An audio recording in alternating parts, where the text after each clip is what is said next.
जय माँ आदिशक्ति। नवरात्र के 5वें दिन हम जिस देवी की पूजा करते हैं उनका नाम है माता स्कंद माता।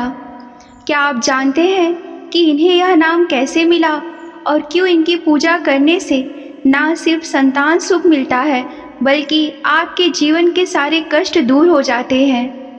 आज हम जानेंगे एक माँ और बेटे की वह अद्भुत कथा जिसने पूरे ब्रह्मांड को बचाया। तो चलिए आज हम जानते हैं माता स्कंद माता की अनसुनी कथा। माता स्कंद माता का नाम 2 शब्दों से मिलकर बना है। स्कंद जो भगवान कार्तिकेय का एक नाम है और माता जिसका अर्थ है माँ, तो स्कंद माता के नाम का अर्थ हुआ भगवान स्कंद की माता। इनका स्वरूप अत्यंत ममतामयी और शांत है।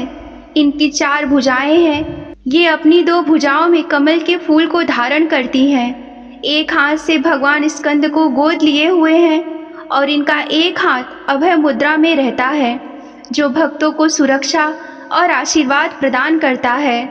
माता स्कंद माता कमल के आसन पर विराजमान होती हैं, इसीलिए इन्हें पद्मासना देवी भी कहा जाता है। इनका वाहन सिंह है जो माँ की शक्ति और पराक्रम को दर्शाता है। पौराणिक कथाओं के अनुसार दैत्यों का राजा ताड़कासुर बहुत शक्तिशाली था। उसने अपनी क्रूरता से तीनों लोकों में हाहाकार मचा रखा था। देवताओं ने उसे हराने के कई प्रयास किए लेकिन वे असफल रहे। ताड़कासुर को यह वरदान प्राप्त था कि उसे केवल भगवान शिव का पुत्र ही मार सकता है। सभी देवता भगवान शिव के पास गए और उनसे विनती की कि वे विवाह करके एक ऐसे पुत्र को जन्म दे जो ताड़कासुर का वध कर सके। तब माता पार्वती ने भगवान शिव से विवाह किया और उनके पुत्र के रूप में भगवान कार्तिकेय का जन्म हुआ। भगवान कार्तिकेय जब बहुत छोटे थे तभी उन्हें देवों का सेनापति बना दिया गया था ताकि वे ताड़कासुर से युद्ध कर सके।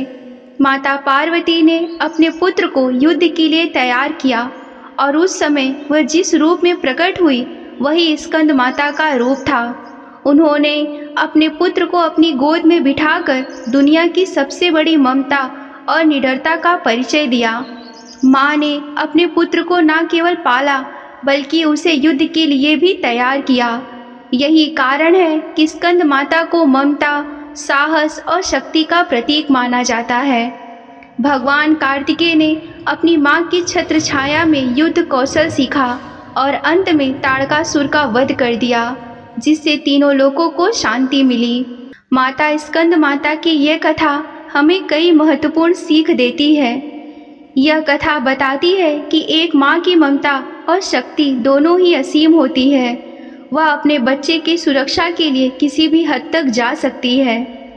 स्कंद माता ने अपने पुत्र को पाला भी और उसे धर्म की रक्षा के लिए युद्ध के लिए भी तैयार किया। यह हमें सिखाता है कि जीवन में ममता के साथ साथ अपने कर्तव्यों का पालन करना भी जरूरी है। जो भक्त सच्ची श्रद्धा से माँ स्कंद माता की पूजा करते हैं उन्हें माँ का आशीर्वाद मिलता है।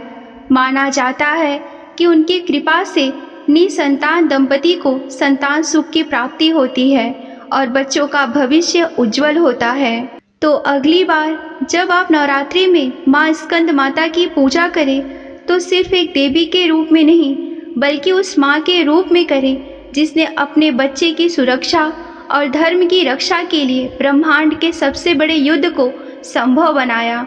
उनकी दिव्य ऊर्जा से जुड़े और अपने जीवन में सुख, शांति और शक्ति भरे। अगर आपको यह अद्भुत कथा पसंद आई तो इस वीडियो को लाइक करें और अपने दोस्तों और परिवार के साथ शेयर करें। ऐसे ही आध्यात्मिक और रहस्यमयी कहानियों के लिए हमारे चैनल को सब्सक्राइब करना ना भूलें। मिलते हैं अगली वीडियो में। तब तक के लिए आप सभी का धन्यवाद और नमस्कार।